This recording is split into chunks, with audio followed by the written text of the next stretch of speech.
Samchai wins! Yo, what is up, y'all? It is Monday. It is a day. I lost my train of thought already. There's a scam train going on. Open wide, wins! come inside. Honeycomb. Pumpkin Girl, thank you for the 26 months. Dasyati, thank you for the big 117. Arctangent X, thank you for the 64. Wish to reject 64. X17, thank you for the 100 bits. Dodecalope, thank you for the 100 bits. Rory Dropkick, thank you for the 100 bits. Joey Classic, thank you for the 20 months.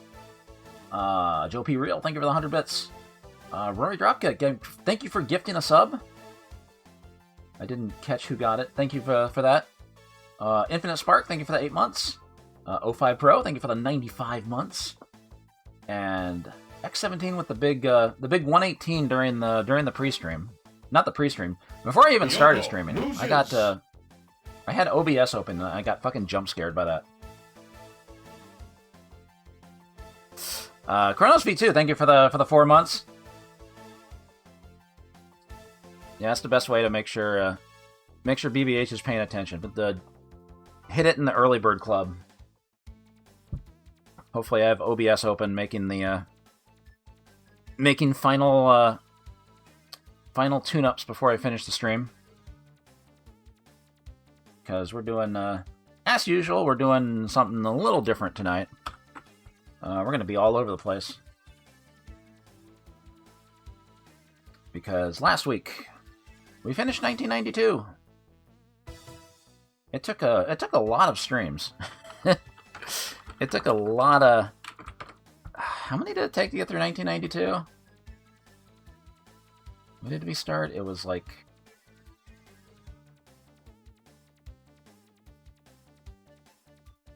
I don't know, it was at least like 12, right? At least like 12 streams? It was like 16.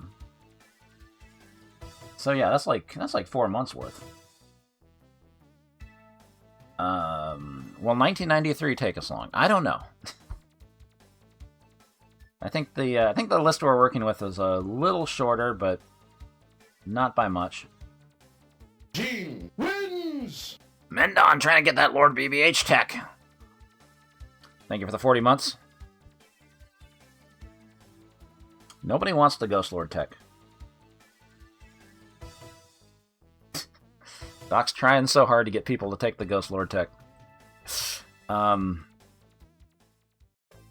So, since it is, since we have reached 93, in this series of streams we've been doing, I find it important to... The whole reason I wanted to do it, like, chronologically was to, like, see the evolution of arcades. Unlike Main Roulette, where we were just jumping around everywhere, you had no idea what was going to happen every stream, which was fun. Don't get me wrong. Crash Cat, thank you for the 100 scams.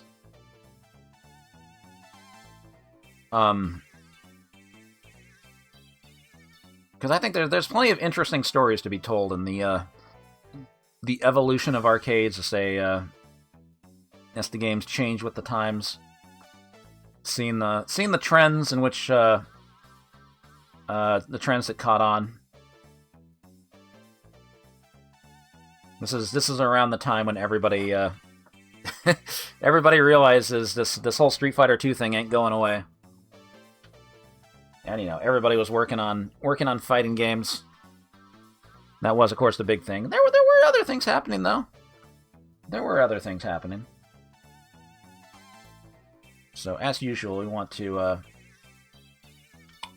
provide some context, do a little history lesson, and look at games that are not going to be officially ranked in the series, which always is always a surefire way to disappoint people. When I bring up a game, it's like, oh man, this, I want to give it 5 bongos. Too bad. Parka Forever, thank you for the 6 months.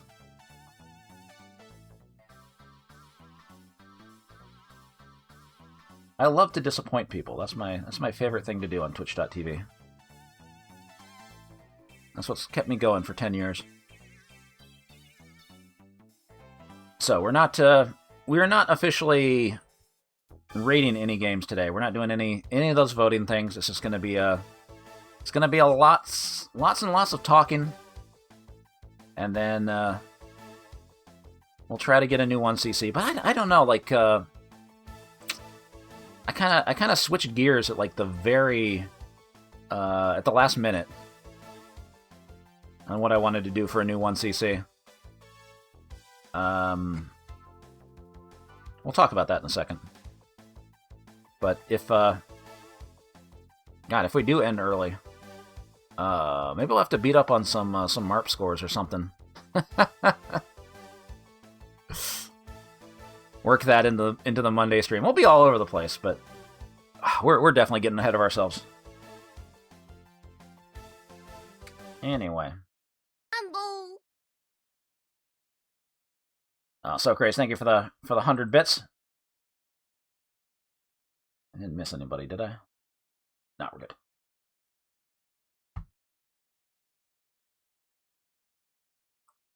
Yeah, as usual.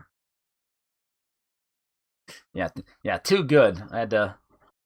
Those games put on their monocles and decided they didn't want to be a part of it. Man, what did we even give Sinbad Mystery? I forget. Was it like a 2 or a 3?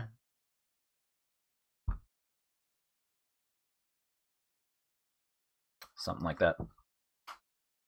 Yeah, I guess we're also giving the artists like a week off too. I mean, I don't expect there to be any fun art, but you know, now that I've said that, anything can happen. But let me know, because I might not be looking at Discord. Anyway. All right, let me put some. We always put the Night Striker soundtrack on in the background during this. I think that's the way to go. I don't know. It's just we're gonna be kind of jumping around, jumping from one game to the next. Stand by ready. Good luck. Is that what we're doing? What are we doing?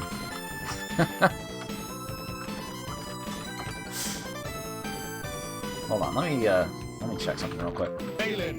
Hiltz 2. Thank you for the 65 months. And Shaxper, thank you for the 100 bits. We still got a scam train going. How about that? Balin wins! Well, it's got really loud. Let's bring it down a little bit. Shaxpert, thank you for the 62 months. This needs to be, I didn't realize how loud it was. It needs to be background music.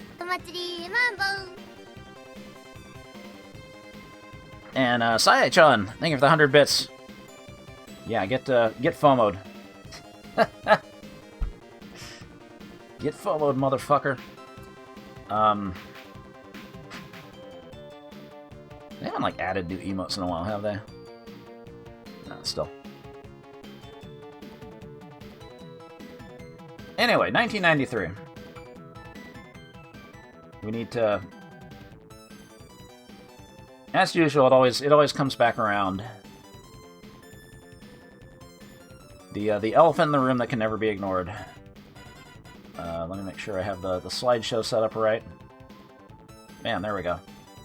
You know, Street Fighter 2. Changed arcades forever when it came out in '91.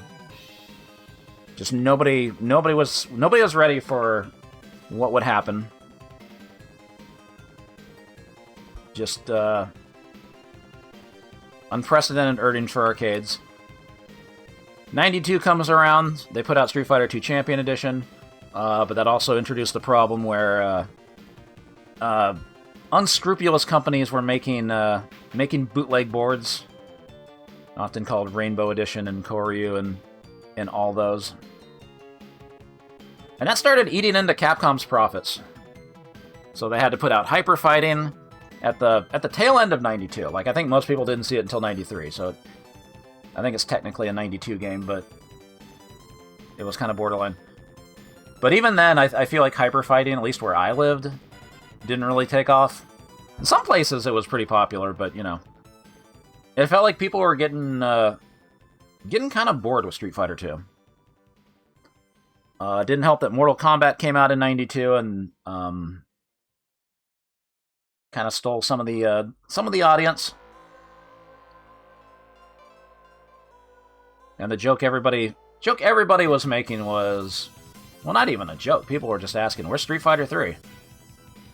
Why isn't Capcom making a Street Fighter 3?" That's what everybody wanted. That did not end up being the game they wanted, but everybody wanted a Street Fighter 3. Of course, Capcom understood that pressure, but at the same time, it also felt like that because of the proliferation of bootlegs that started taking over in 92, they had to get off the CPS-1 hardware. Because these games were running on the CPS-1 board, which didn't have very good copy protection, and that's what led to all these hacks. Everybody was able to easily, not easily, but people figured out how to hack the game up, sell their own boards in the black market, because there was so much demand for Street Fighter 2 that even Capcom couldn't meet. They couldn't produce enough boards to meet the demand. And unfortunately, I think like some of those bootleg boards like might have done damage to the Street Fighter 2 brand, because it felt like people played them. It was fun to do a Dragon Punch and 8 fireballs come out, but it sucked ass for competitive play. It was it was fun to mess around with, but you couldn't take it seriously. And of course, 92 was also the year that Street Fighter 2 came out on the Super Nintendo, the Super Famicom, so people could play it at home. So going to the arcade to play Street Fighter 2, not as big a draw, even though you still had, Super Nintendo port was pretty good. It wasn't arcade perfect. It wasn't arcade perfect, but it was pretty good. But yeah, Capcom had to make they had to work on a new board, a new hardware ASAP, because of all the bootlegs that were showing up for Street Fighter 2. So they had to speed up production of the CPS-2, which would be more heavily encrypted. So heavily encrypted that it took a while before it was cracked and playable in emulators.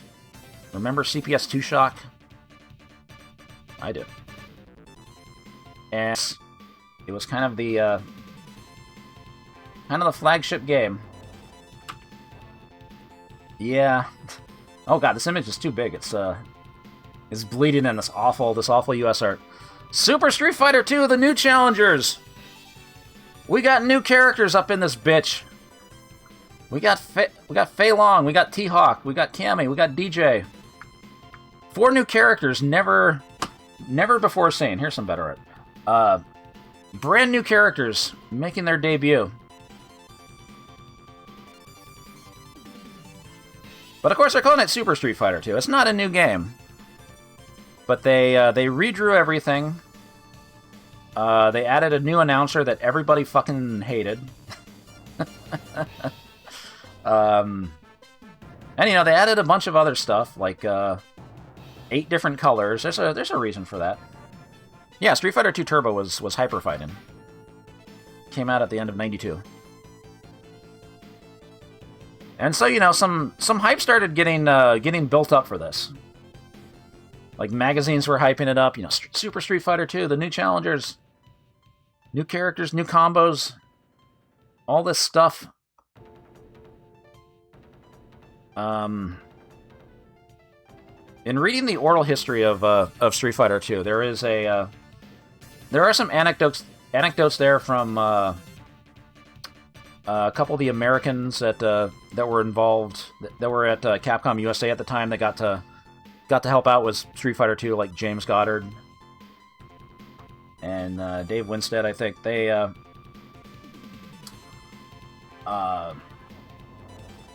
You know, they kind of pushed for the for hyper fighting being hyper fighting, like speeding up the gameplay. You know, it's a stupid profit flyer. You know, they wanted faster gameplay, but then the developers behind Super, they didn't like these Americans like coming in and demanding more faster speed. Like they wanted it to get brought back down to Street Fighter 2 speed, and that's what they did. They brought it. They slowed it back down. And the Americans on the Capcom side were telling them, no, you can't do this. Like, this is going to be too slow. Like, the game is... This is way too slow. But the Japanese side was like, nope, sorry, this is the way it's got to be. We gotta make it this way. We believe in our vision. Turns out the Americans were right. Super Street Fighter 2, it got crowds at first. People were definitely interested to see the new characters and all that. But the slow gameplay, it just felt like molasses after hyper fighting. I don't know what it is, but it feels like Super is slower than original Street Fighter 2. Like I know it's not, but there's just like this weird placebo effect going on, where it just feels like it's slower than it is. Like it's just so goddamn slow. And I mean, Super had some cool new stuff, but it felt like people were just getting really tired of Street Fighter 2, and that was old Sagat in Super Turbo is not the same as Sagat in Super Street Fighter 2. Actually, the old Sagat thing is just a bug in Super Turbo that cut off his projectile recovery. Like, I do not think Sagat is number 1 in Super Street Fighter 2. But yeah, there's also the, oh, there's the big blue cabinet. The other thing about this is that, didn't know that. Well, I mean, that's the other thing. It doesn't seem like, this game is like kind of the bastard child of, the Street Fighter 2 series, because... well, I guess people for the most part are not going to play World Warrior competitively. But like, there's always been a scene for Champion Edition, especially in Korea. That was like one of the first like video game live streams I ever saw. This Korean arcade that was always be streaming Street Fighter 2 Champion Edition. Hyper Fighting's got a big scene. Super Turbo, I don't have to tell you how big that scene is. But nobody really plays regular ass Super. Like, you might find some people, like, fucking around on Fightcade, but... It's not, It's like, what reason is there to play it? Like, what is Super providing that, that Super Turbo doesn't? It still has the bonus stages. You want to do the barrel bonus stage over and over for a stupid-ass retro achievement set? You can. But yeah, that was the other thing that that Super also introduced. That was already mentioned. It was on that flyer. It had the whole tournament battle thing, which was you were very lucky if you got to see one of these setups. I got to see this once. I got to play on this once. Yes, I did. When we took our we had this vacation. In Las Vegas in 1993. This was around when Super Street Fighter 2 was new. And I remember they had the setup for this at the new Luxor arcade. At the Luxor Casino. That big 2-floor arcade. And that was the only time I ever got to play Super Street Fighter 2 The Tournament Battle. It was a very weird idea. And reportedly, I think Japan was like originally pushing for this to be like the way, like only sell Super Street Fighter 2 in this way. Make arcades have to buy 4 brand new cabinets that are not going to be cheap, because this was all on new hardware. Like the CPS-1 stuff was a lot cheaper, but you have this new board. obviously the CPS2 was made for, you plug in a cartridge, and you could plug in a new one later, and when a new game comes out, you just have the A board and the B board. But the CPS2 was brand new, so arcades would have to buy 4 brand new cabinets. And it's Street Fighter 2, so you think it's a slam dunk. People are definitely going to buy this. I'm not sure how many arcade operators did buy it, because like I said, I only ever saw it that one time at the Luxor, and when we went again in 1994, it was no longer there, but I'm pretty sure the 4 cabinets had been split up into other games. Like, the cabinets were still there, but they decided, we're putting Alien vs. Predator in this one. We're putting Dungeons & Dragons Tower of Doom in this one, or whatever. Much better idea. How did the tournament battle work? So, you would have up to 8 people to put in 50 cents. I imagine it was defaulting to 50 cents. Pretty sure that's what it was at the Luxor. So up to 8 people getting on the 8 spots in the cabinet. If anybody doesn't play, then it gets replaced by like a CPU character. You play a 1-round match. You play 1 round against the person on that cabinet. And then what it does, you have to play musical cabinets. Like, if you win, the people who win have to go to the cabinets on the left. Like, if you started on, like, cabinet 3 and you were position number 5, like on the one-player side, it tells you, go over to position 2. So winners go to the left, losers go to the right. And then you play a second round against whoever you have to play on that cabinet. You play another round. And then you play musical cabinets again. And then you finally play a third championship round. Whoever's on positions 1 and 2, like, they're the ones that won the first 2 rounds. And then everybody else, like the cabinet 2 is playing for 3rd place, 3rd and 4th, cabinet 3, 5th and 6th, etc., etc. And you play one final round, and then whoever wins on that cabinet 1 is the tournament winner. And then it's over. Like, you don't get to keep playing. Like, it's just everybody gets like a 3-round match, but there's like nothing. That's it. Nothing's really attached to it. You get to say, I won the tournament, woo! But that was it. And it's kind of lame because the winner doesn't get to stay on, So I can understand why this might not have made much money. And yeah, as was mentioned, there's been a hack to enable this for Super Turbo. And I think the, what was it? The Ultra Street Fighter 2 that came out on Switch has like a way to like connect 4 switches to simulate the tournament battle.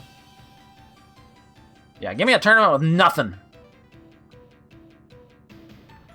Or is it Street Fighter 30th? I thought it was Ultra Street Fighter 2. Is there an option that dips? I don't think so. I think it was just hardwired for like one round. And yeah, they were all linked up. There would be like a little hole on the side of the cabinet. So if you ever see a big blue that has this little tiny hole with like nothing connected, it was one of the rare tournament editions of Super Street Fighter 2.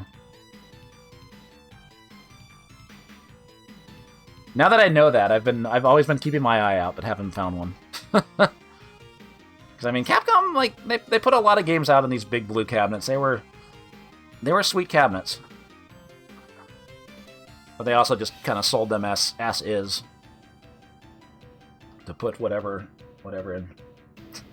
I don't think it was big enough for a glory hole unless you got a tiny Pinor.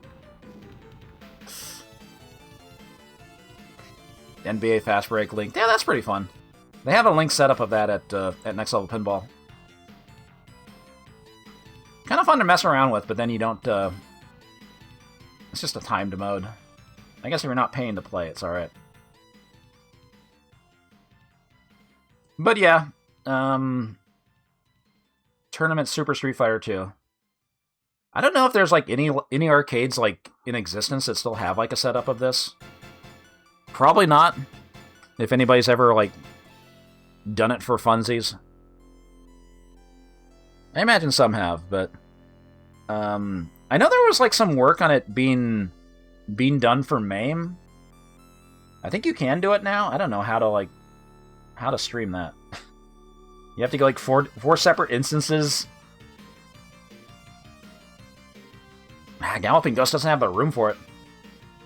Maybe when they expand. Anyway, moving on. Was they wanted to do for wrestling what they did for fighting with Saturday Night Slam Masters, featuring Hagar from Final Fight and some guy who's allegedly Guile's brother and some other stuff. This was also I don't like showing these stupid flyers, but it was sold as like a this head-to-head cabinet, which had like built-in like little slots, quarter slots to like keep your place in line, which was kind of funny.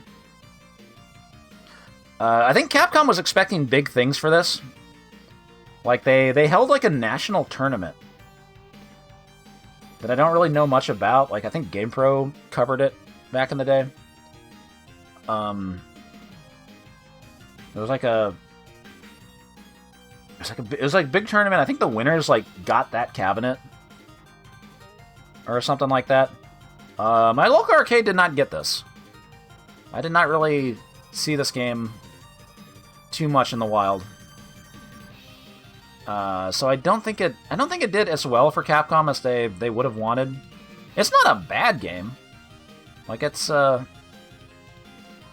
far as wrestling games go, it's got some sauce. It's got special moves, and I once see this, and I had to do like really lame strats. Like I had to throw them out of the ring and keep doing scorpions like Psycho Crusher over and over. Maybe the computer was too hard. Maybe that maybe that scared people off. I mean, got a Super Nintendo port. But yeah, I don't think it did as well for Capcom as they would have wanted it to be. Did well enough to get a sequel, and then they kind of threw most of the wrestling stuff out and just made it a one-on-one fighting game. Still has some grappling elements where you can like tech out of you have like a separate grab button, and if you're fast enough, you can break the grab unless they taunt beforehand to like make the grab unbreakable and shit like that. And that game got like even less distribution. That game was. Is that game going to qualify for Push to Reject? Probably not. But it's a very underplayed game. We'll say that much. What else was Capcom doing in 1992 or 1993? I forgot to update the year on the side. We gotta make it official. 1993-4. There we go. I'm a good typer.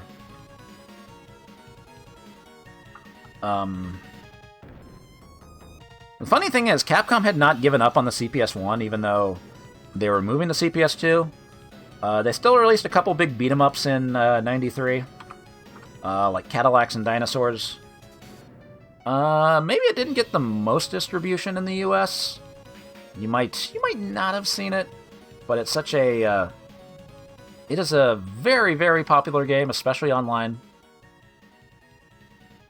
Incredibly popular beat-em-up. I think the only place I saw this back in the day was also at the Luxor. It feels really good to play. Feels really good to do dropkicks with Mustafa over and over. Even if you didn't see it in the arcade, like you probably have played it since then. If you're an arcade fan, if you're a beat 'em up fan. And 93 was also the release of a game that I also did not see too often in my local arcades, but I became a big fan of it over emulation. I think The Punisher is actually one of my favorite arcade Capcom beat-em-ups. It is it just feels really good to play. Like It is a little long.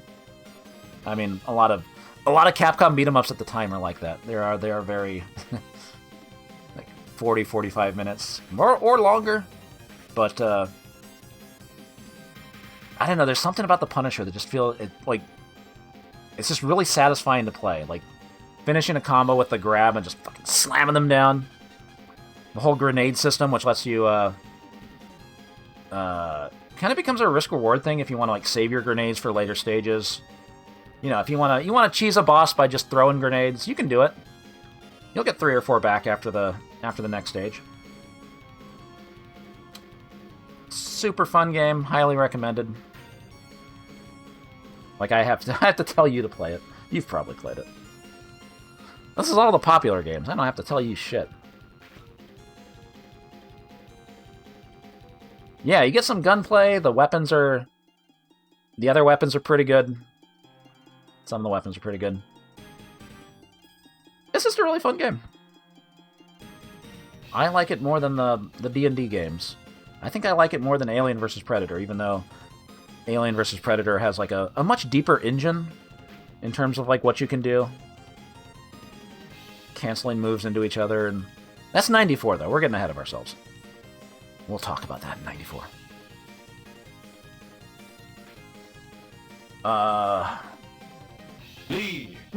Nico Jazz, thank you for the 34 months. Thank you very much for the resub. So let's go back to what I was talking about at the beginning. Super Street Fighter 2. Which kind of bombed. Had some people playing at the beginning, but by the time another game came out, like I always think of this as a 1994 game, but technically this was released in '93. The very first versions of the game, I think, came out in November of '93. I distinctly remember seeing this for the first time during Christmas break at the local arcade. Yeah. This is Midway fucking sticking it to Capcom. After 2.5 years, Street Fighter 2 is still stuck in Street Fighter 2. Like, they introduced 4 new characters, but it's still the same game. Midway, they took a 1.5 years, they put out a new game. You know, everything looks different. All the characters redigitized, new backgrounds, and of course, new character roster. 2 characters are gone. Other characters come in. You got 12 characters. You got new fatals. You got new friendships and babalities. New DCS sound system. Yes.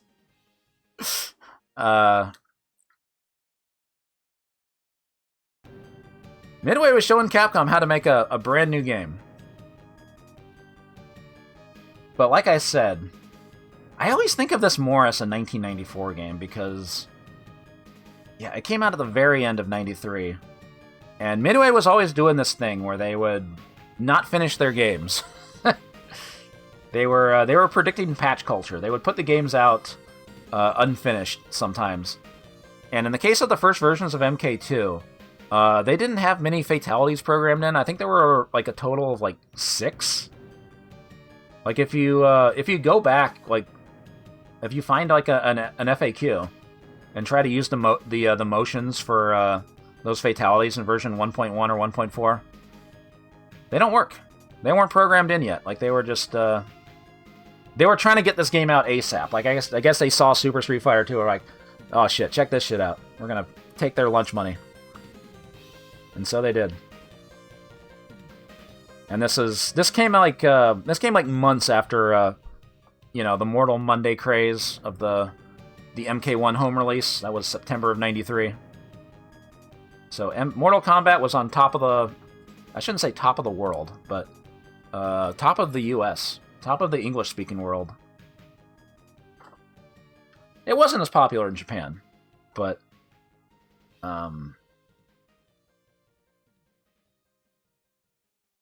yeah, pretty much, I want to say like 1.5 years. Because the first versions of MK1 were like July or August of 92, and then this was November of 93. There's a fucking... There's some misinformation going around the internet. There's at least 2 sources I've seen that say MK2 came out in June 93. The fuck it didn't. No, it did not. There were no magazines talking about this in June 93. You can go look it up. Even like the official Mortal Kombat Twitter account, when they were like counting down games to like the release of MK1, said this came out in June 93. The fuck it didn't. I fucking hate that shit. Don't fucking... Do your fucking research. Official Twitter account. Sorry, I'll get off my soapbox. That's a story. But yeah, for me, I've talked about version 2.1 of MK2 a lot, but that version didn't come out until 94.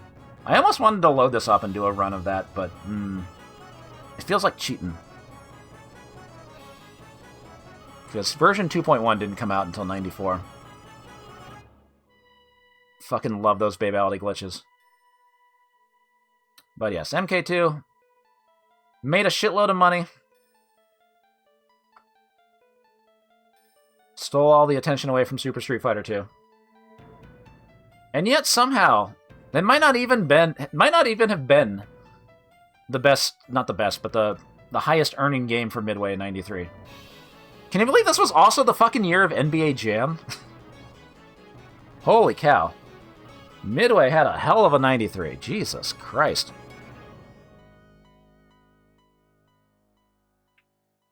NBA Jam is also a game that's very well documented. All the stories that have been told about this game. The NBA like not even wanting to officially give the okay for this game. They were worried like the NBA logo is going to appear in CD bars and stuff like that. We can't have that besmirching the good name of the NBA. Thank God they saw the light, because this made so much fucking money. Especially when you consider that you had to pay for each period. And the default setting was like 50 cents a period, so you had to pay $2 for a full game. The local Peter Piper Pizza had it for 1 token per period, so it was $1. But still, $1, $2 for like 10 minutes of play. Of course, they were pushing for people to play 4-player games, because when you play a 2v2 game, the winning team gets to stay on for free. So that's a you have like $8 going in the machine in like 10 minutes. Or $4, whatever. Well, it'd be like either 25 or 50 cents per period.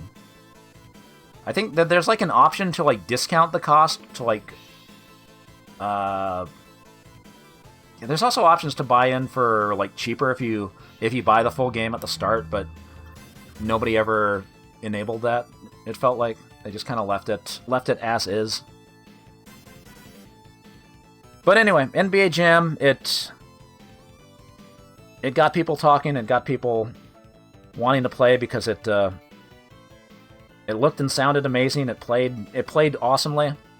Like, even if you weren't really a sports head, it's so easy to pick up and play. Like, it's so easy to understand. But I mean, you've got some advanced stuff. You got the turbo button and all that. And yeah, it had secrets, big head mode, all the hidden players that were in the game. I remember people found out about the Mark Turmel code like really fast, and it's like people wanted to, like, oh sweet, we can play as a secret character, and it's like nobody really knew who Mark Turmel was, or the Air Morris code, which was the player that they used for they like digitized him. His code was Will January 1st, so it was easy to remember, and like everybody was playing as him, but nobody knew who he was. Like, there's all these NBA players he could play as. Obviously, Jordan was in the game, because Michael Jordan had his own like separate licensing deal. But the arcade version of NBA Jam did have Shaq before before he worked out a secret deal. The arcade version does not have Bill Clinton. That's only in the home versions. The arcade version is mostly Midway programmers and yeah, people affiliated with Midway. Tournament Edition went a little more wacky. I mean, we'll talk about that in '94. But no, Bill Clinton was not in the arcade version of NBA Jam. That was some shit Acclaim did. But also, it also felt like NBA Jam also had stat tracking, or I was gonna say achievement tracking, player record tracking. Like you put in your name and initials, and you saved your statistics on that machine, and that brought in so much money too, because it was like, sweet, I have a record here. They wanted you to be a grand champion by defeating all 27 NBA teams, so better start pumping in the quarters. But yes, NBA Jam, huge game. Yeah, customer loyalty. That's a good way to put it.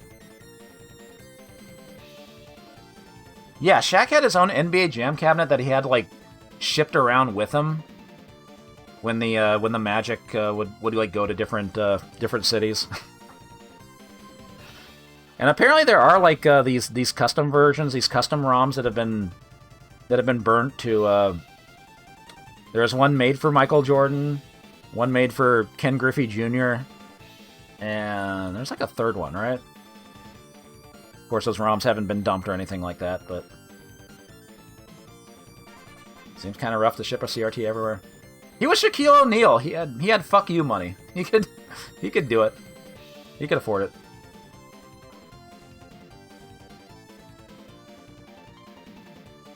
I don't know. Was he already bringing in the big bucks? He was like a rookie that year, but he hit it big. He had Kazam wasn't out yet.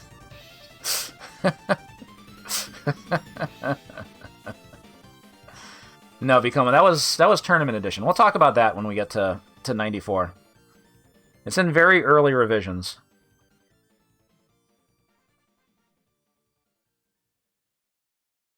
So yeah, that was '93. What a good year for Midway. Let's talk about some other developers. Who did I have next in the slideshow? Oh yeah, Namco. Y'all have heard of this one, right? '93 was the year of Ridge Racer.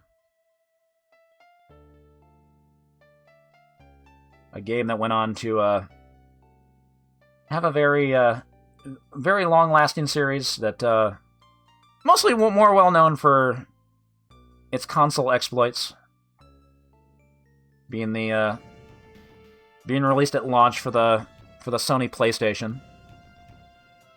I mean, it did have some arcade sequels, Rave Racer.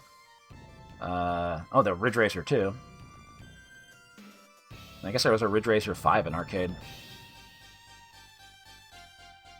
But, you know, really good-looking game, really good playing game. Only downside being that you only have one course, but it's available now on Arcade Archives. If you want to play it. If you want to play the original arcade version. 1993 is also the year of the first Air Combat, another series that is more known for the home versions when it was renamed Ace Combat. Did not see this at the local arcades, but actually not too familiar with arcade Air Combat, but it is another game that looks really good. When I tried it in MAME, it was still like just a teensy bit slow. Maybe I got to use like an older version. Was there some stuff that was like fucked up with the emulation that got changed at some point? I don't remember. But yeah, Namco's putting out these big cabinets, which you have to give a big arcade experience to people playing in the arcade, you know. And also in '93, another PS1 hit, Cyber Sled, a sort of do we call it an arena fighter? What do we call this? Head-to-head game, which I also didn't see this at my local arcades. Might have been one I saw for the first time in Vegas. Yeah, I thought it was cool. Yeah, kind of the it feels like it definitely inspired Virtual On, right? And there was a sequel to this called Cyber Commando, which does that qualify for the series? That one's a bit more obscure.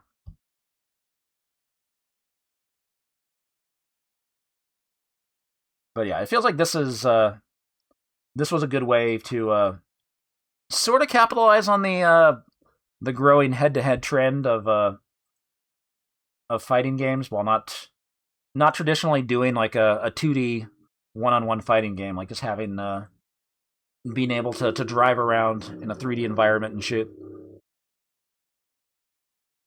They had the technology for it. They did it. So good on you, Namco. All right, now for the. This is going to be painful for some people. Work with me on this one. I wanted to mention this with NBA Jam. There was another basketball game that came out near the end of '93, released by Konami. Sorry for the crusty video quality on this. Called Run and Gun. I was trying to like specifically find this cabinet because it's that's the cabinet I saw at my local arcade. Yeah, it was pretty well known. It was pretty popular. It's more of a traditional basketball game. You know, NBA Jam was just 2-on-2, and really exaggerated things like the super dunks and all that. While this is a more traditional 5-on-5 basketball game. The thing is, they couldn't get the NBA license, but they just you can have a team that called San Antonio. Just don't put a name on it. It's fine. You can have a team called Chicago. Yeah, they might have gotten the license for the home versions, but the arcade, I think Midway had that had the NBA license scooped up for arcade only. Yeah, calling their basketball game Run and Gun was certainly a choice. But I know. I definitely saw people playing this at the local arcade. It seemed like it was pretty popular. Also got a sequel that came out like 94, 95. I don't know. I'm dreading this one. So, couldn't make up my mind as to whether or not this should be included in Push to Reject, but I feel like this game is this fighting game's gotten a bit of notoriety. Martial champion. At least one of the characters has endured past the game's lifespan. This game fucking sucks ass. Show me side art, Rachel. Yeah, there she is. Don't say anything, Heidi. I hear you laughing. So I have a story about this one. I had a friend named Richard who was he was the one I went we had like high score battles on over Art of Fighting 1. He goes, I saw him at the local arcade one day, and he's like, Yo, there's this sick arcade game called Martial Champion that they have at the Nickelodeon arcade in Macau, and it's got this one guy, when he does his dragon punch, he just keeps hitting you when you go in the air. It goes da da da da da da da like that. Like, dude, we gotta go. Because he could drive. He had a car, and he was kind of weird that he was friends with me, who was like 13 at the time. But I was like, yeah, okay, this sounds sick. Let's go. So we went and we played Martial Champion, and I was like, I don't know, man. I don't know. This game kind of sucks. Even back then, like, I could kind of tell my bullshit meter was going off. I don't know about this game. It's such a weird game because, like, it just feels weird to play. Like, the characters are really big. Like, they take up a lot of the screen. You have 3 buttons: high, mid, and low. And so that changes whether they're, like, punches or kicks. But, like, there's no combos in the game. So, and, like, throws in that game are really, really fucked up because they out-prioritize everything. Like, they catch you out of, like, the first few frames of a jump, even. But when you use a throw, you're on, like, a cooldown timer before you can throw again. It's like a 6-8 second cooldown timer before you can use another grab to, like, prevent throw loops. So once you know how to play the game, it's like, you know, get in, get a grab, and then play keep away until you can throw again. It's weird. I don't know if it's 6 seconds. I pulled that number out of thin air, but there's like it specifically prevents you from doing, like, grab loops. And I feel like that's not very well documented. Is it 4? Either way, it's like it's weird. But it did give us Rachel. Fucking side art Rachel. I think this picture was taken from that church arcade that opened up, right? This is cursed. Also released in '93. Okay, I mean, we're getting into fucking borderline territory here. I've been going back and forth in my head, like, is Mystic Warriors eligible or not? I don't know. I did see it around. I did see it a few places. I saw it at Walmart, of all places. The spiritual successor to Sunset Riders, except instead of cowboys, you got ninjas. This game does have the problem of the US version sucking ass. Okay, but Push to Reject isn't just games that never got ported. It's games that, like, didn't have, like, any sort of, like, lasting legacy. And I feel like this is a game, like, people have discovered through emulation. Like, if you didn't play it in the arcade, you've probably found out about it. I think some people still haven't. I know Sebmal didn't know about it when he was doing one of his streams. And was like, how have I not played this? It's like, yeah, how have you not played this? But it is a fun game. I think I still like Sunset Riders better. I think it's a better balanced game. But there is, like I said, this is another case of where Konami, like, fucked over the US market as hard as they could. Because the US version, the rank goes up faster.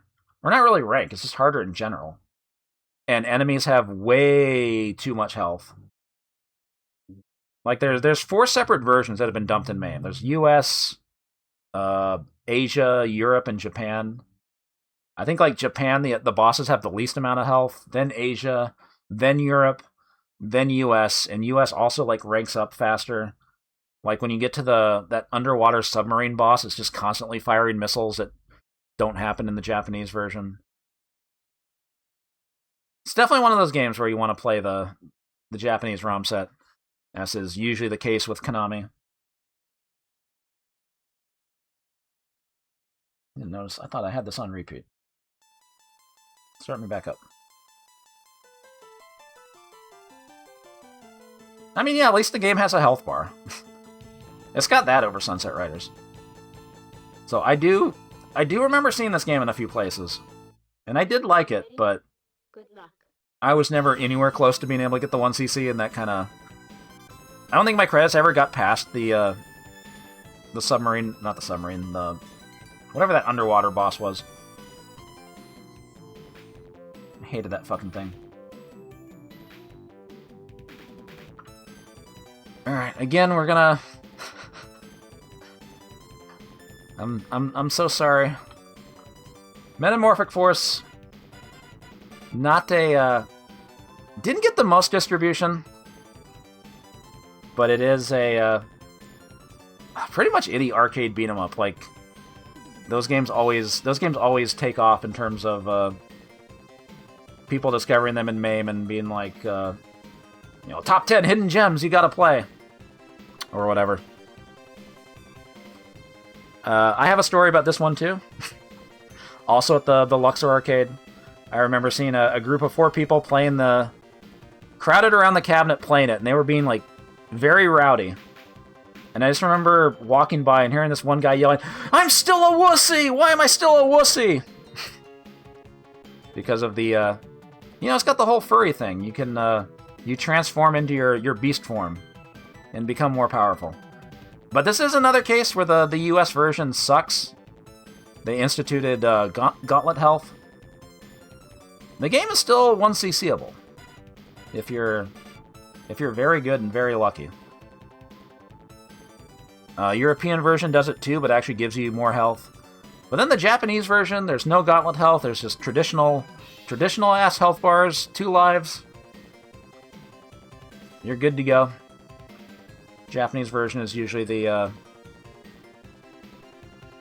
one you want to play. Also, the US version adds a boss rush on the Coliseum stage, which is stage 5? I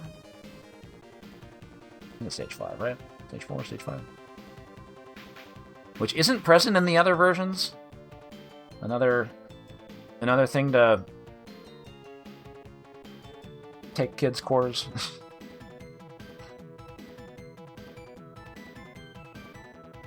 But yeah, it's... I feel like most of this audience has played this. But yeah, it does feel like this didn't really get much distribution compared to like other Konami stuff, but speaking of which, I'm sorry once again. Violent Storm.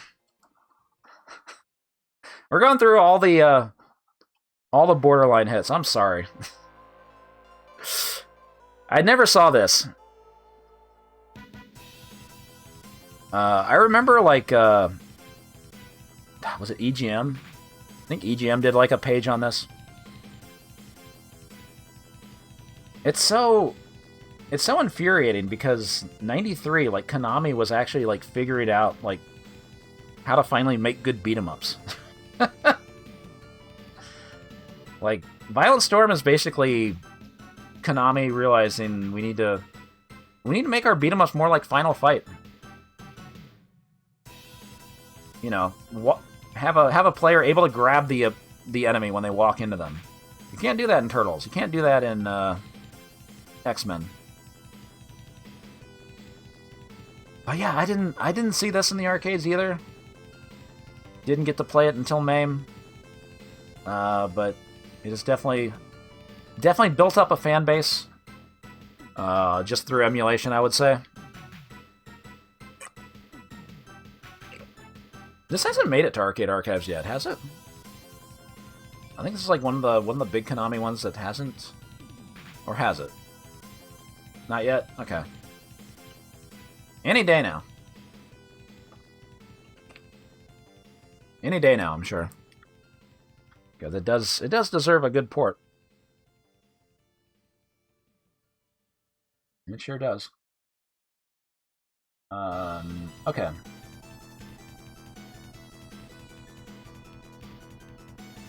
I haven't made up my mind on Gaiopolis. I want to again state. Actually, I didn't state it at all. Maybe I should state it for the first time.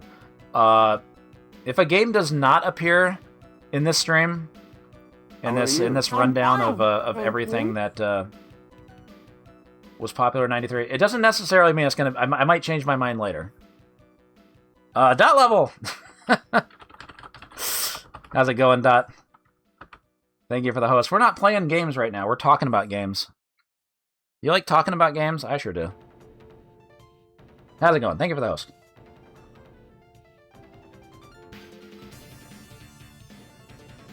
You decided to start... What happened to Last Resort? Well, Neo Mr. Do's not that hard. I think you can... No. Build up some extra lives early on. You'll, I think you can clear it. Damn, I didn't get to catch that part of the stream. Well, good luck with that. I completely lost my train of thought. Where were we in the slideshow? Oh yeah. Shmups. That's a good segue. 93 was the year of Raiden 2. If you went to arcades in the 90s, you saw one of these cabs. These cabs were fucking everywhere. Raiden 1 and 2, they just showed up everywhere. They got, I don't know what it was. They were just the shmups that you saw everywhere. Raiden 2 didn't really add too much to the Raiden formula, other than a purple weapon that the internet loves the fuck out of. I'll just leave it at that.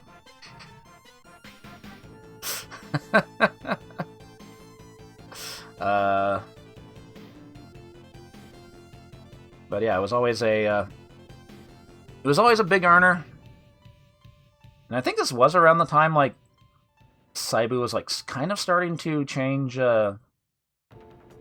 copy protection on stuff. They hadn't moved on to their other hardware yet, I think. But yeah, it did take a while for the protection to get cracked in MAME. That's right.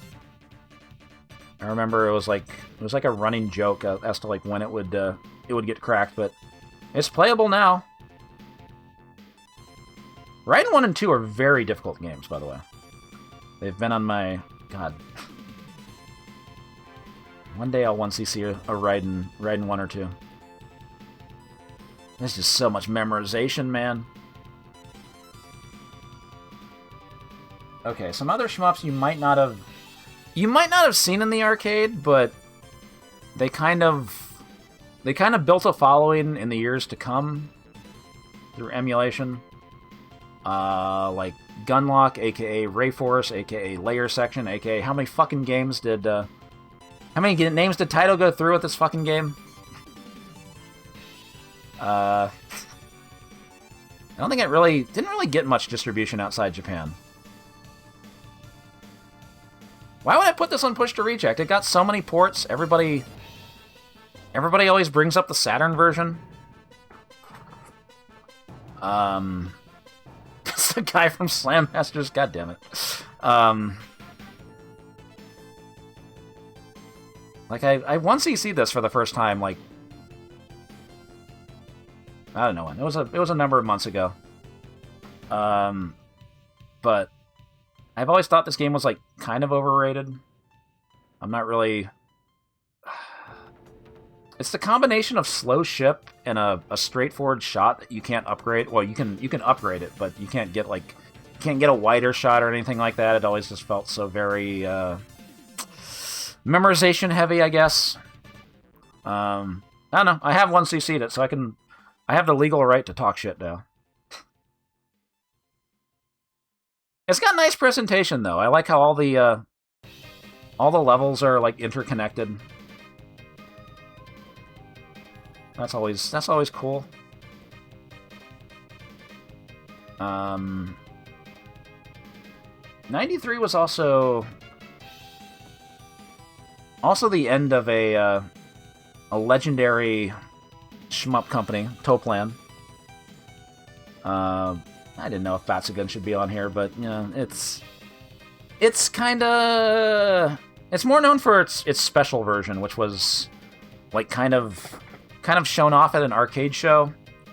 and then didn't officially get released in arcades, but has like shown up on like the Saturn version and like other ports. Basugun was like the granddaddy of bullet hell, I guess. There's so much...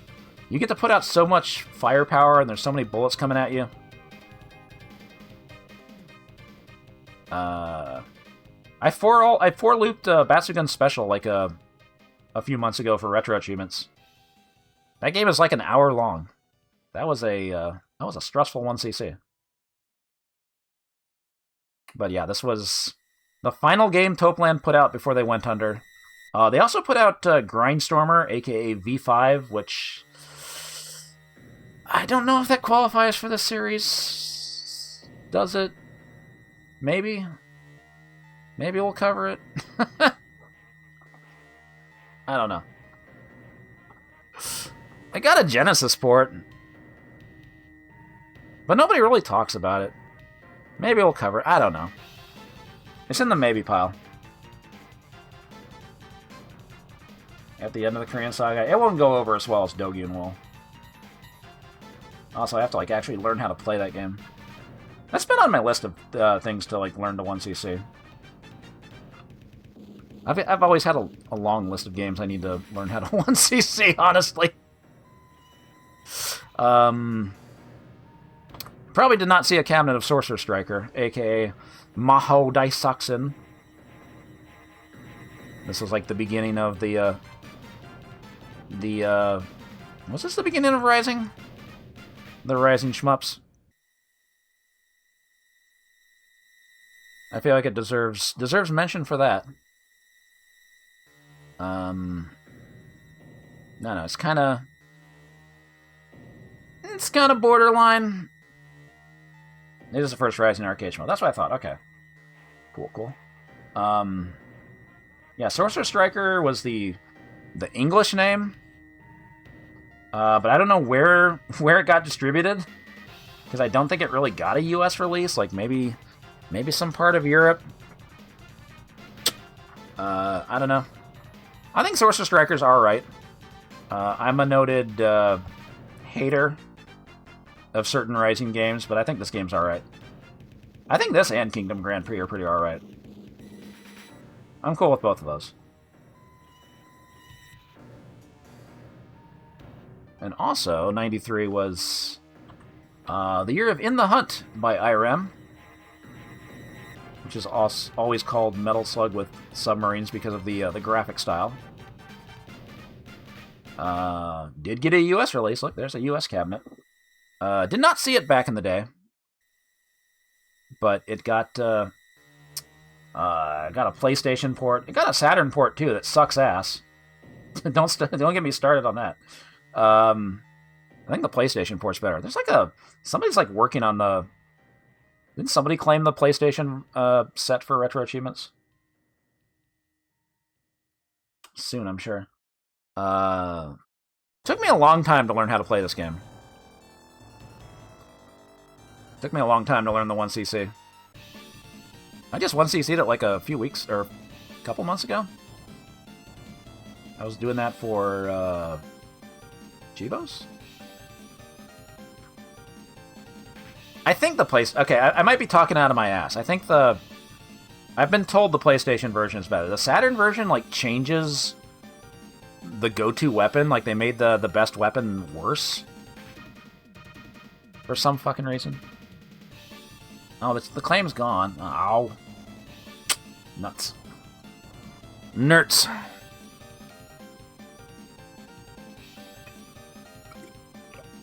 But yeah, it's a fun game. Obviously, there's a lot of...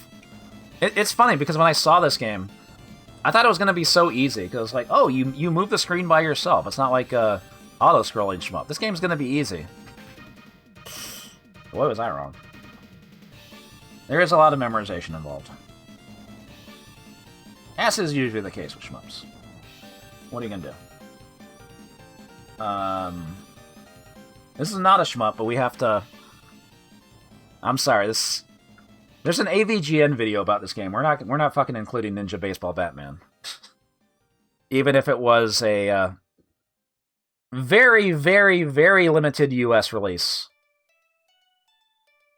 Like, the quotes I saw were, like, they sold, like, 40 kits of this or something in the US. I don't know if that number's true. I don't remember what the... What's the Japanese version called? Kaite... No, that's in the Hunt. I don't remember. You might not have seen it in an arcade, but people know about it now. You see that name, you gotta play it. It's a very interesting beat 'em up in that it's got these hidden moves, and they're not it's not entirely like obvious how to do them. It's like you have to hold a button and then do a motion and then press another button and stuff like that. And then once you find out about Rhino's thing where he shoots downward, like, that's it. That's a wrap. You can almost 1cc the game now.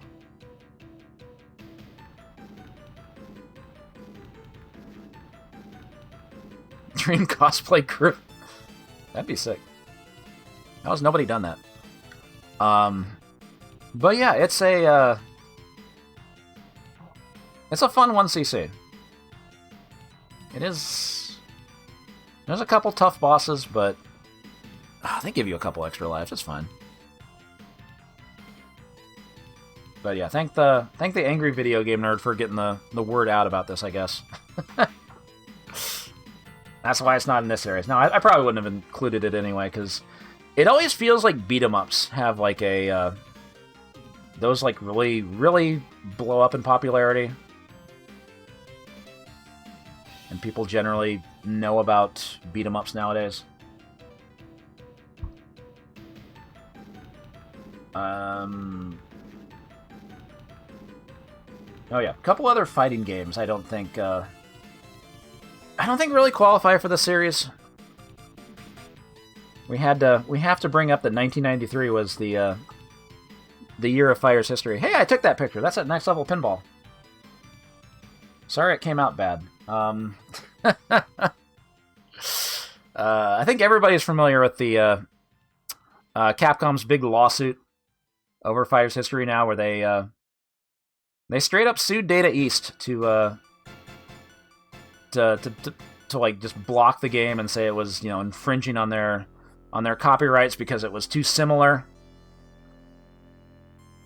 Definitely for the best that Capcom ended up losing that, because who knows what that would have done to like just the landscape of fighting games after that.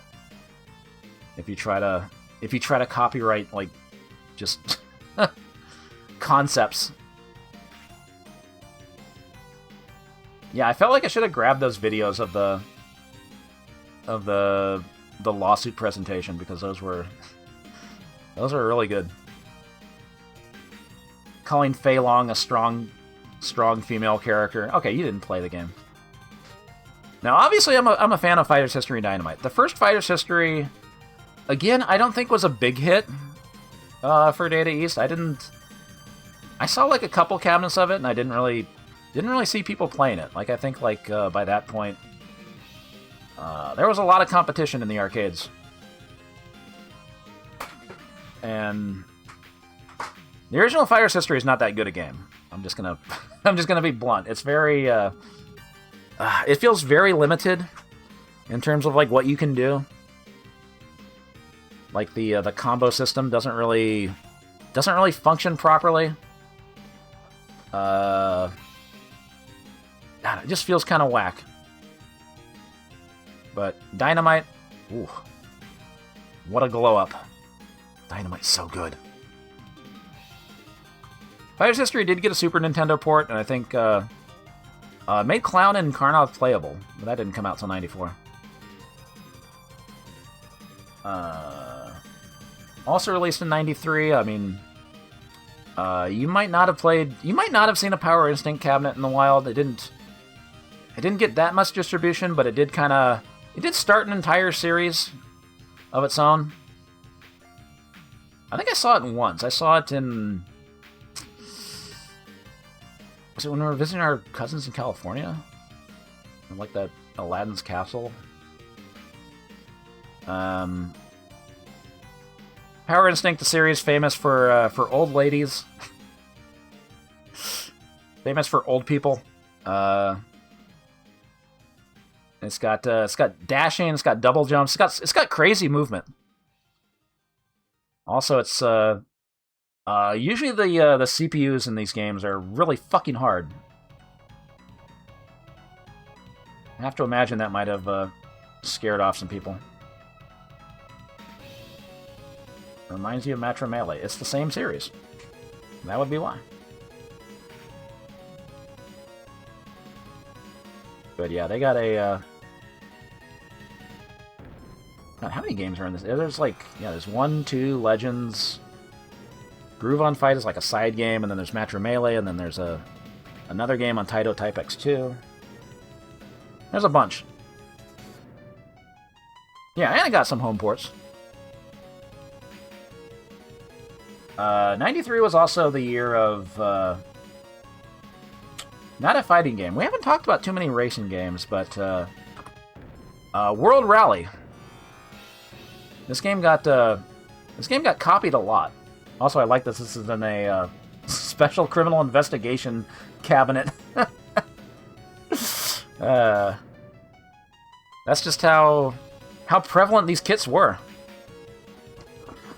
Feels like this game kind of laid the blueprint for a lot of these isometric racing games. It wasn't the first, but it felt like these isometric rally racing games where you got to get to a checkpoint within like 60 seconds. It started here. It was developed by Ziggurat Software and then licensed to Galco. And in the arcade, in the US, it was distributed by Atari. And you know, Atari had some big pull, so I'd say it got a lot of distribution. I remember my local arcade did get this. Saw a few of them. And yes, it was bootlegged by by Blombicar. Without World Rally, there would be no Blombicar. Much to think about.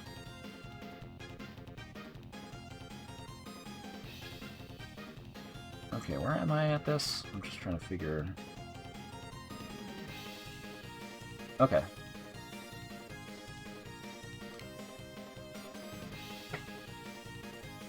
I know I'm missing some games, but hold on. First, we gotta do a Neo Geo roundup.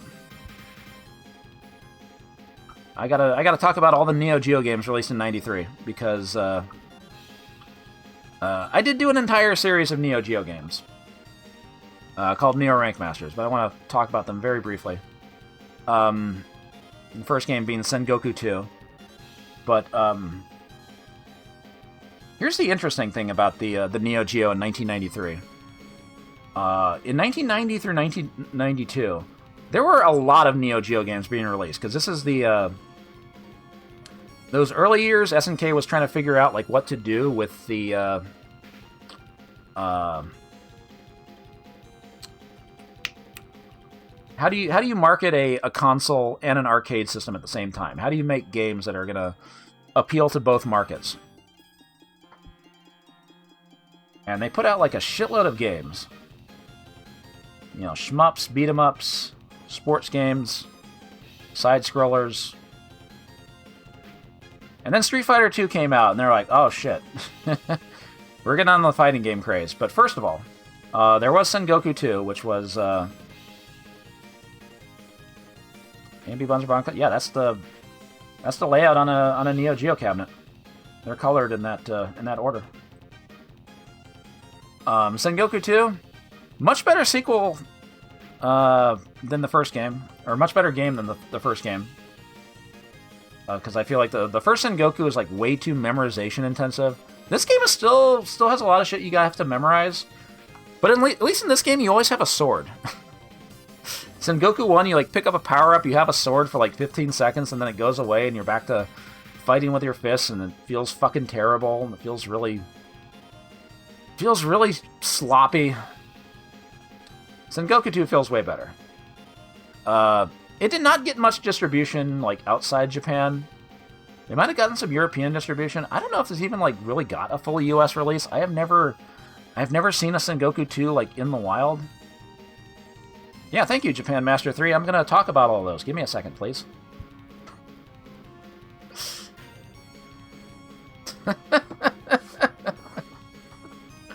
Let me do the stream.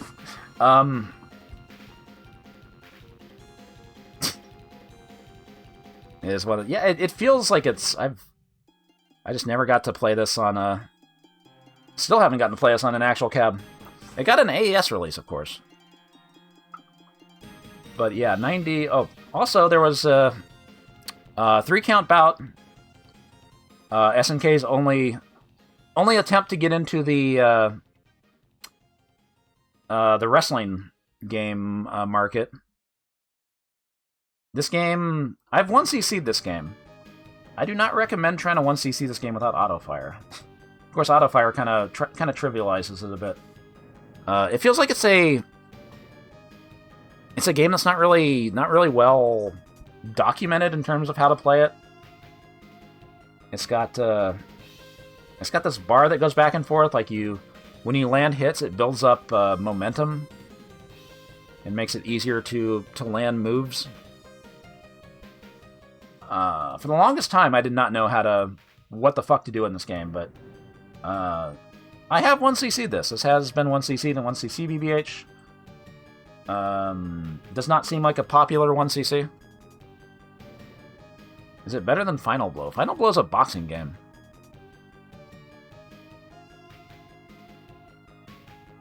Yeah, it's like there's a lot to like about it. The presentation's good. The characters are big. It's got a lot of character, but gameplay-wise, it's just a little goofy.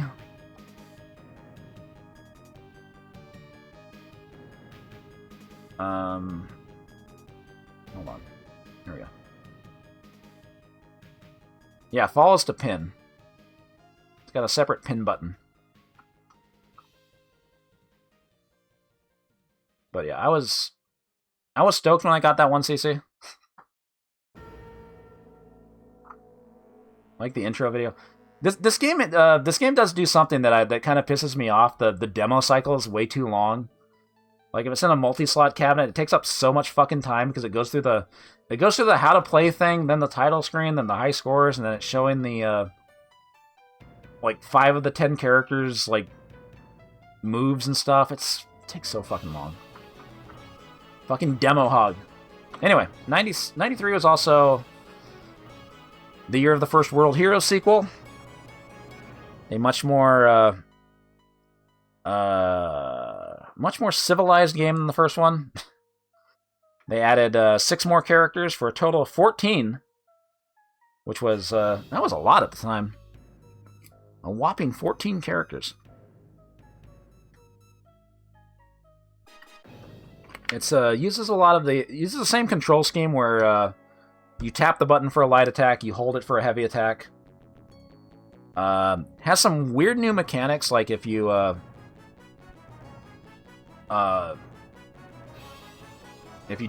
double tap, is it a double tap or a just frame on a fireball? It like reflects it back, so you can play Reflect Wars with fireballs.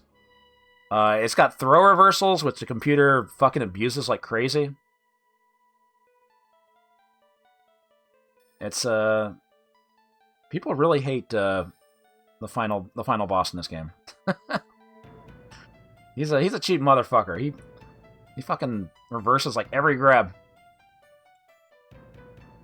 I mean, the original World Heroes was pretty popular. I saw a lot of people playing it, but it was once everybody figured out how good Brocken was, it was all over.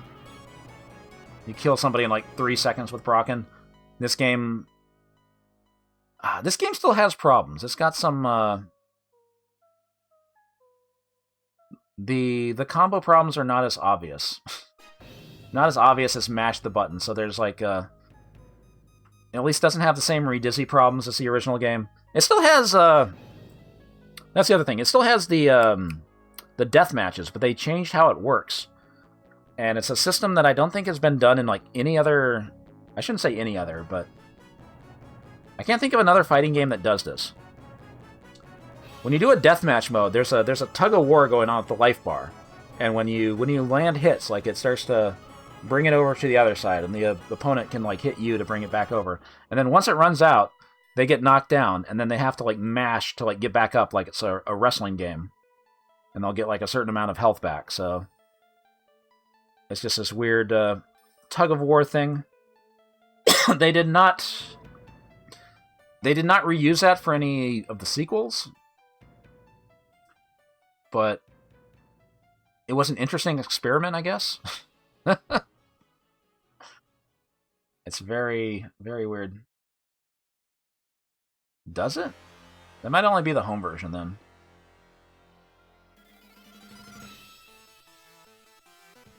Yeah, Jet doesn't even have death matches.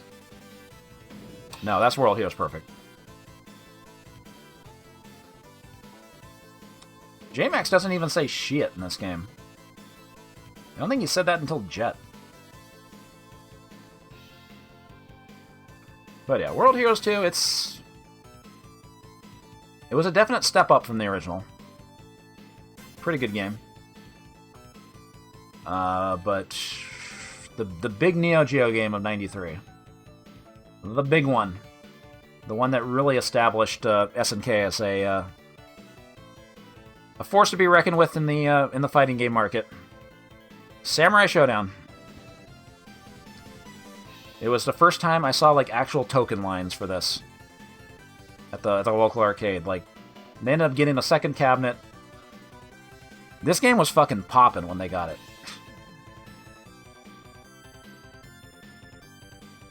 It's a weapons-based fighter that tries to use a 6-button layout where like you have to hit both A and B or C and D to do heavy slash or heavy kick. But then it always drops the input if you don't hit them on the same frame. Of course, this game went on to have a very, very prosperous series. The characters still show up in games. God, this was such a... made so much money. Yeah, you can lose your weapon. Fun fact about this game. When you get into those weapon clashes, and they go back and forth, and the game is telling you, mash the A button, mash the A button. Mash the A button doesn't do anything in that game. It's random. It's already decided, like, who's going to win. Or it just hasn't decided it yet. No amount of mashing makes you win the clashes. I don't know why they put that in the game. But this game doesn't have super moves yet. Like, it's got the rage gauge, but all you do is get more damage. Like, it doesn't have... it wasn't until Part 2 where you have super moves and stuff that temporarily break the other weapon until Kuroko throws you another one.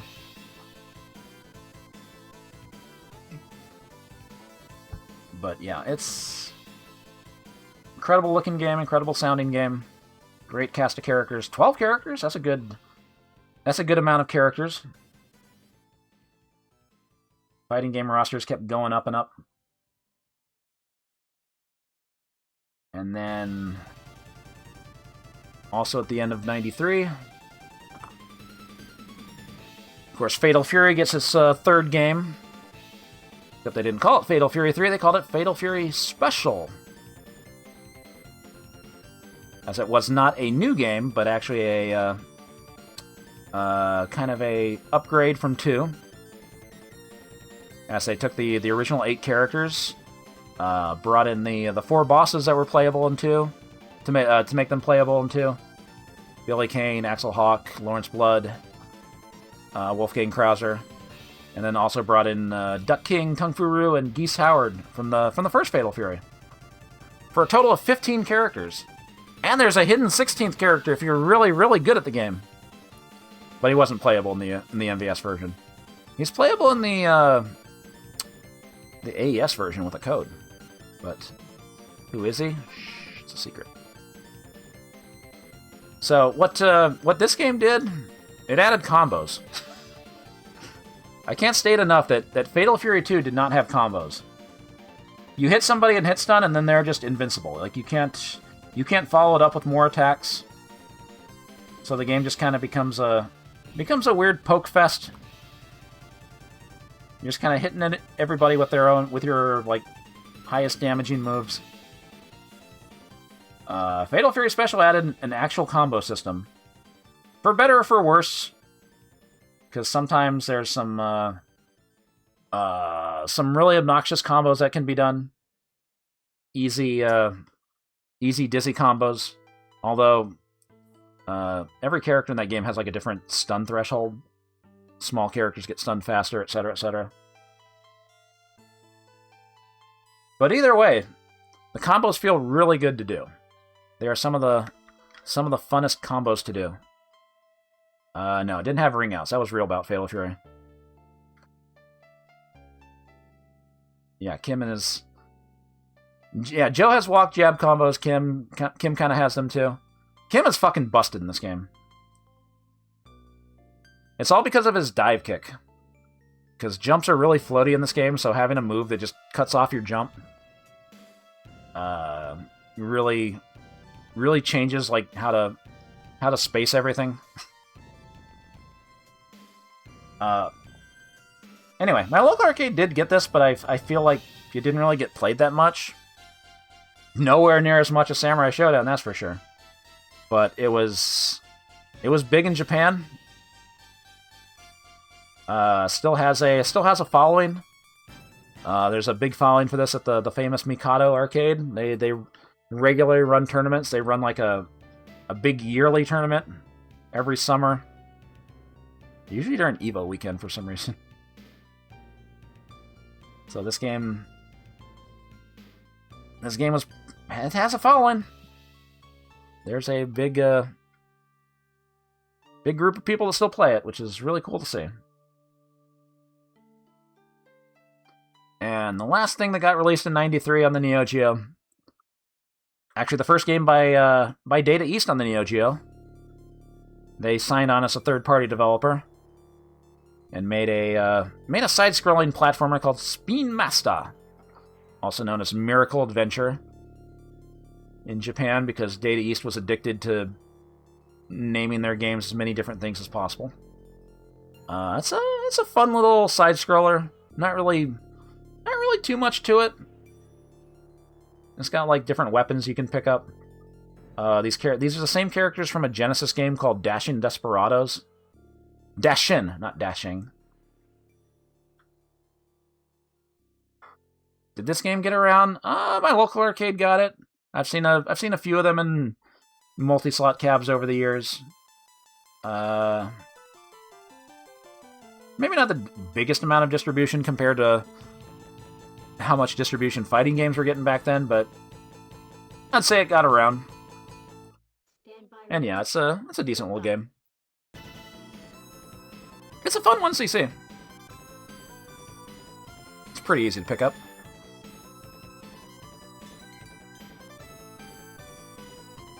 And I think that concludes the Neo Geo section. There's one company I didn't talk about yet. Why was I saving this for last? I don't know. But 93, also a good year for Sega. They released a few games like Outrunners, a worthy sequel to Outrun, after the fucking piece of shit that was Turbo Outrun. Sorry, I fucking hate Turbo Outrun. Outrunners brought a whole competitive side to Outrun, so you could race against other players. You could link multiple cabs. I think you could have it was up to like 8 players, 4 cabinets. I never saw a full 8. Socrates, thank you for the 100 big 118 tier 2. That's a lot. 118 is the high score for this month. Thank you very much, Socrates. But yeah, it's I don't know, it's a fun game. I I didn't play it that much back in the day. I remember like a mini golf place had it. I think it was just the one cabinet. I never saw like a full 8-player setup, but it's a cool game. It's got the branching paths that they took out of Turbo Outrun, and it's got little there's little buttons on the cabinet that you can use to change the music that's playing. They put in new remixes of Magical Sound Shower and Splash Wave and Passing Breeze, and some new tracks, or you can listen to some weirdo on the radio. This is Jake Elwood coming to you from MRS. Good game. Hold on, let me check something. Let me confirm.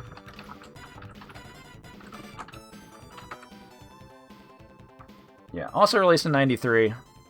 I don't know if this one was that popular. I saw it a few times. They made a light gun game based on Alien 3. The Gun.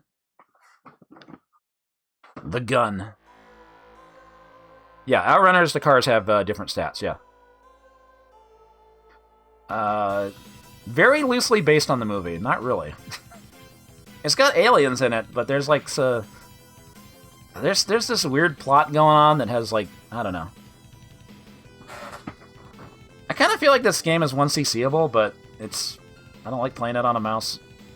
Yeah, I saw this game a few times. It's alright. I guess it's okay. Based on Alien 3, a film known for multiple aliens and multiple cuts. Yeah, they just kind of took the license and did whatever the fuck they wanted. But that's not the big Sega game of '93. The big thing Sega brought to the table in '93, this thing called Virtua Fighter. I don't know if I know anybody in this house that knows anything about. I don't even know what she said. I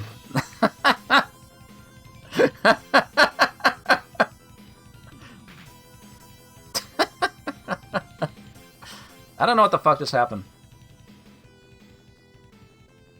Oh, she said Julia's dead. Okay. Yeah, this was... '93 was the year of Virtua Fighter, the first polygonal-based fighting game in 3D. And, I don't know. Has the first game aged us well? I don't know. But this was where it all started, and it drew a whole bunch of attention because it was, you know, it looked unlike anything else at the time. You know, started its own series that's still getting new games to this day. I heard there's a new one coming out next year. Can anybody tell me about that? Yeah, 3-button fighting game. How hard could it be? This is certainly going to be an easy baby game. Oh yeah, what's up, Devil Ray? Are they making a new Virtua Fighter? Have they shown a Vanessa trailer yet?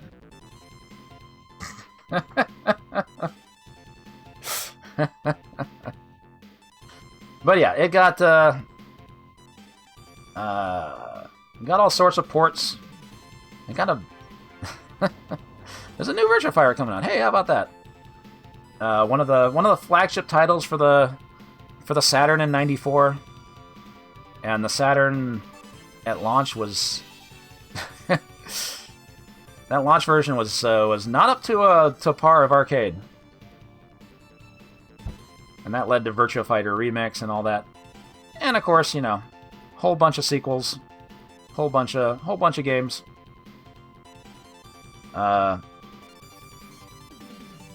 Also, I guess this came into in the news recently. Not really news recently, but this game's emulation and MAME was fucked up for the longest time. Like, things didn't really get... characters didn't get launched properly.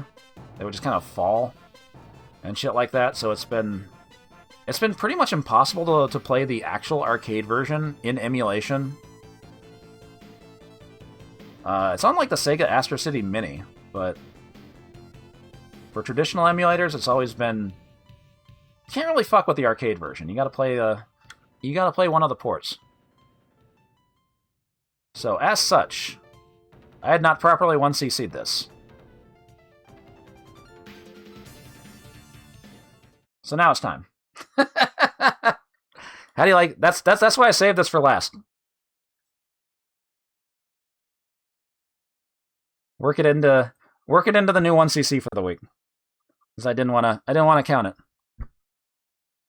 Yeah, it's still flagged as not working for some reason, but